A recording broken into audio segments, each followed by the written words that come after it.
আমি পাখার ঘরে গেছি সেলা ভাত খাই। এখন ভাত যেহেতু খাইবে লেগে গেছি, যার মধ্যে দিকে হঠাৎ করিয়া একটা সাপ আমার সামনে দিয়া একটা ইঁদুর ধরে লই যেতেছিল। তখন আমি তো একা ঘরের মধ্যে, তখন আমি তাড়াতাড়ি আমার আব্বারে জাগাইছি। আব্বা আসলা ঘুমের মধ্যে, প্রায় রাত্রে 12টা বাজে। আব্বারে জাগানোর পরে আমার দেওয়ান শাশুড়ি জাগাইছি। তারা অনেকক্ষণ খুঁজাখুঁজি করছি, পুরা পাকঘর পুরাটা খুঁড়ে লাইছি যে এই সাপের কোনো আর দর্শন নাই। এখন আমার সারা রাত তো আমরা বাপ 4জন যে আসলাম, আমরা 4জন ভিন্ন ভিন্ন জায়গায় ঘুমাইছি। ঘুমানোর পরে আমার সারা রাত ঘুমিয়েছে না। সকালবেলা গিয়ে আমি আমার এক শাসারে দাদারে আনছি দেওয়ার গাছি নিমতিয়া। দাদা ইয়া ওই পরিস্থিতি আর কি উনি ধরছে।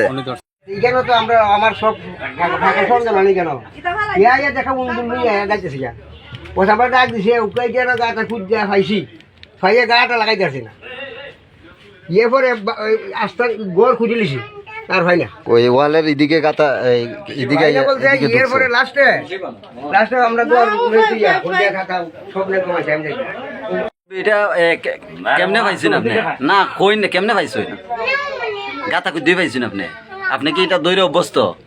আপনি তো আর গাউরুলি না, আপনি তো আমরার মতো মানুষ, সাধারণ মানুষ। আপনি এটা কবে থেকে এই অভ্যাস করলা?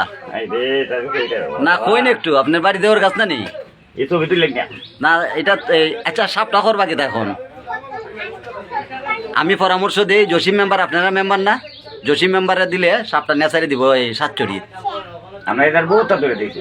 জসিম মেম্বারে দিলে ইউন সাপটা মারতে দিবেন না। আপনি তো জানেন এটা আর কেউ ক্ষতি করার সুযোগ নাই, আসেনি কোনো।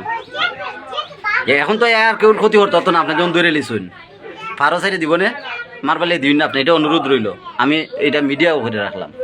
আমরা সাপটিকে দেখব এবং সাপের কাছে, লেজের কাছে যেখানে সাপটিকে আটকে রাখা হয়েছে সেখানে একটা ইঁদুরও রয়েছে বড়। এই ইঁদুরটাই ধরতে এসেছিল। সাপটি মূলত গত রাত্রে আমরা আহমদাবাদ ইউনিয়ন ছাত্রলীগ সেক্রেটারি শফিকুল ইসলাম, যার বাড়ি গুছাপাড়া আমরুদ বাজারের একেবারে পাশেই, তার মুখ থেকে শুনলাম যে কি হয়েছিল গত রাত্রে। শেষ পর্যন্ত সাপটিকে ধরা হয়েছে এবং আটক করা হয়েছে। সাপটিকে রক্ষা করা যায়নি, সাপটি মরে গিয়েছে। কিছু সময় রুদ্রে ছিল, ততক্ষণে যিনি সাপটিকে ধরেছেন প্রবীণ মানুষ, অপেশাদার, তিনি যতক্ষণে আরেকটি সাপ আছে কিনা খোঁজাখুঁজি করছিলেন, ততক্ষণে সাপটি এরকম নড়াচড়া করতে করতে এক সময় নিস্তেজ হয়ে মরে গিয়েছিল আর কি, বা মরে গিয়েছে।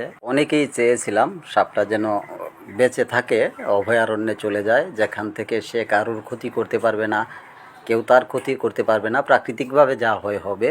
কিন্তু শরীরে একাধিক আঘাত এবং অনেকক্ষণ রুদ্রে থাকার কারণেই তার মৃত্যু হয়ে যায়।